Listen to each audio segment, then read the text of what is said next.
একজন সরকারি চাকরি পাইছে, তো সবাই বলতেছে যে তুমি যে সরকারি চাকরি পাইছো তা তোমার কি কোঠা আছে? তা যে চাকরি পাইছে সে বলতেছে না আমার তো কোঠা নাই, কিন্তু আমি জল মিষ্টি খাওয়ার জন্য ওকে 15 লক্ষ টাকা দিছি।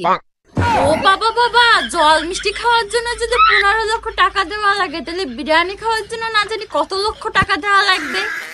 আচ্ছা, এই যে 15 লক্ষ টাকা উনি দিছে, এটা কি শুধুমাত্র জল মিষ্টি খাওয়ার জন্য দিছে? এটা তো জল মিষ্টি খাওয়ার টাকা না, এটা তো ঘুষ, সম্পূর্ণ ঘুষ দিছে।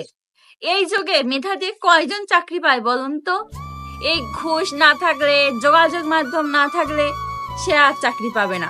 কয়জন মেধা দিয়ে চাকরি পায়? 100%-এর ভিতরে হয়তো 1% কি 2%, কিন্তু বেশিরভাগ মানুষই এইভাবে ঘুষ দিয়ে দিয়েই চাকরি পায়। ঘুষ ছাড়া কোনো চাকরি হবে না। আসলে যুগটাই এমন, না দিয়েও কি করবেন। বেতন কিন্তু আপনার কম, বেতন হয়তো 15,000, 20,000 কিংবা হাইয়েস্ট গেলে 30,000 টাকা বেতন, কিন্তু এই ঘুষ যে দিচ্ছেন 15-20 লাখ টাকা, এই ঘুষটা আপনি কত বছরে উঠাবেন? সরকারি চাকরি করে কত বছরে আপনি এই ঘুষের টাকাটা উঠাবেন? আর সবার তো ঘুষ দেওয়ার সামর্থ্য থাকে না, সবার তো টাকাটা দেওয়ার থাকে না। যে সরকারি চাকরি পাচ্ছে তার বাবা হয়তো জমি জায়গা নিজের ভিটাটাও পর্যন্ত বিক্রি করে নিজের ছেলের সরকারি চাকরি পাওয়া যায় না, আমার ছেলে সরকারি চাকরি পাবে, সারা জীবন সে ভালোভাবে সেখানে কাটাতে পারবে। তো একটা সন্তানের জন্য তার বাবা নিজের সর্বোচ্চ সবকিছু শেষ করে দিয়ে সেই ছেলেটাকে সরকারি চাকরি পাওয়ায়।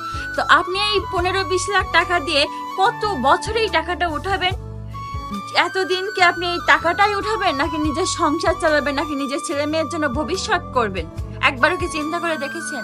না দিয়ে উপায় নেই, কারণ যুগটাই এমন। ঘুষ দিলেন তো চাকরি পেলেন, ঘুষ নাই চাকরি নাই।